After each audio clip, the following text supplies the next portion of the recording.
ஒரு குடிமராமத்துன்னு சொல்லுவாங்களே, கிட்டத்தட்ட அது மாதிரி அந்த சேரும் சகதியுமா இருக்கக்கூடிய இடங்களை எல்லாம் சுத்தப்படுத்தி அங்கே படகுகள் நிறுத்துவதற்கு சரியான ஒரு இடங்களை செய்து கொடுத்து அதெல்லாம் சரியா இல்ல. இந்த 10 வருஷமா வீணா போச்சு.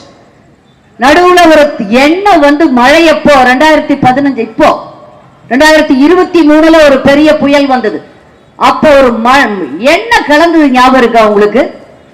அப்படியே பயங்க.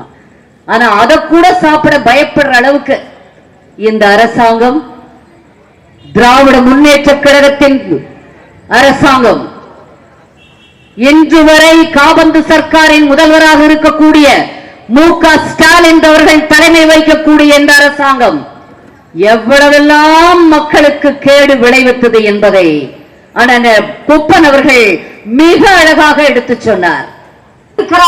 இந்த தமிழ் தேசத்துக்காக, இந்த மண்ணுக்காக உழைத்திருக்கிறார் என்பதெல்லாம் உங்களுக்கு தெரியாது.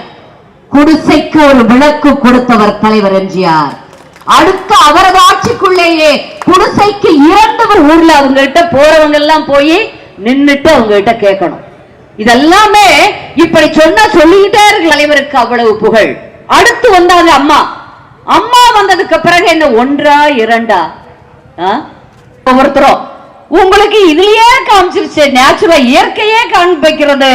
முதல் பட்டன் அழுத்திட்டு போயிட்டே இருங்க வீட்டுக்கு. போய் அப்புறம் ஜாலிதான் லீவு அன்னைக்கு. அதற்கு அது என்னெல்லாம் நிறுத்தப்பட்டதோ, தாலிக்கு தங்கத்தோடு 50,000 ரூபாய் பட்டதாரி பெண்ணுக்கு, 10ஆம் வகுப்பு படித்த பெண்ணுக்கு, +2 படித்த பெண்ணுக்கு 25,000.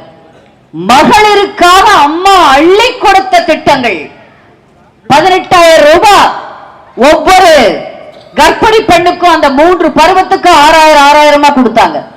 அண்ணன் குறிப்பிட்டதை போல மகப்பேறு பெட்டகம் கொடுத்தாங்க. 16 வகையான பொருட்கள். இதெல்லாம் பார்த்தா கர்ப்பிணி பெண்களுக்கு வளைகாப்பு செஞ்சு வச்சாங்க. எதற்கு தெரியுமா? இல்லாத பெண்கள், இல்லாத வீட்டு வசதி இல்லாத வீட்டு பெண்கள் ஒரு 1/2 பவுனாவது, ஒரு 1/4 பவுனாவது ஒரு தாலி போட்டுக்கணும் தங்கத்திலேன்னு எல்லா பெண்ணுக்கும் ஆசை இருக்கும். அந்த ஆசையை, அந்த சென்டிமெண்ட்டை அம்மா பூர்த்தி பண்ணாங்க.